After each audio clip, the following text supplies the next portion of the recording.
अस्सलाम वालेकुम किड्स। आज हमारा टॉपिक है पास्ट टेंस। ठीक है, प्रीवियस टॉपिक्स हमने प्रेजेंट पे किए थे। टुडे आज हम लर्न करेंगे पास्ट टेंस, इसकी कि किस तरह इसका फार्मूला होता है और इसको हम किस तरह लिखते हैं। ठीक है, टेंसेस के लिए सबसे इंपॉर्टेंट है वर्ब्स। प्लीज़ आप लोगों ने वर्ब्स अच्छी तरह याद करें। वर्ब्स याद होंगे तो टेंसेस बनाने में बहुत ईजी होगा। ठीक है आपको। Let's start. So kids, past tense बनाने के लिए सबसे पहले तो ये एक्शन हैपन इन पास्ट, जो पास्ट में हो चुके हैं। ठीक है, एक्शन जो कंप्लीट हो चुके हैं। इसका फॉर्मूला क्या है? सब्जेक्ट, वर्ब की सेकंड फॉर्म एंड ऑब्जेक्ट। ठीक है, इसका फॉर्मूला है कि सब्जेक्ट, ठीक है, वर्ब की सेकंड फॉर्म एंड ऑब्जेक्ट। अब मैं आपको एग्जांपल्स देती हूँ।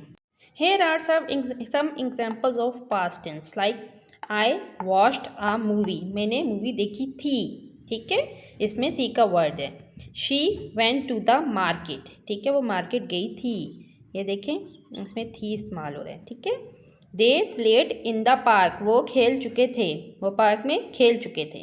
ठीक है ना, यहाँ पे भी थे इस्तेमाल हो रहा है। ठीक है ना, ये है इसकी सेकंड फॉर्म, वर्ब की सेकंड फॉर्म। ओके किड्स, एक बात आप याद रखें, verbs are important. Verbs are very important in tenses. ठीक है, रेगुलर वर्ब के साथ ईडी हम लगा देंगे।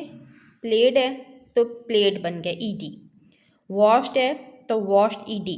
ठीक है, और जो इरेगुलर वर्ड होते हैं उसको वो बिल्कुल हम चेंज कर देते हैं। लाइक गो है तो वेंट हो जाएगा, ईट है तो एट हो जाएगा, सी है तो सा हो जाएगा। ठीक है, सी बन जाएगा सा, मतलब टोटली चेंज। ये रेगुलर वर्ब्स हैं, इरेगुलर वर्ब्स हैं और ये रेगुलर वर्ब है। Okay, thank you for watching video. Please अपना फीडबैक ज़रूर दीजिएगा। अल्लाह हाफिज़।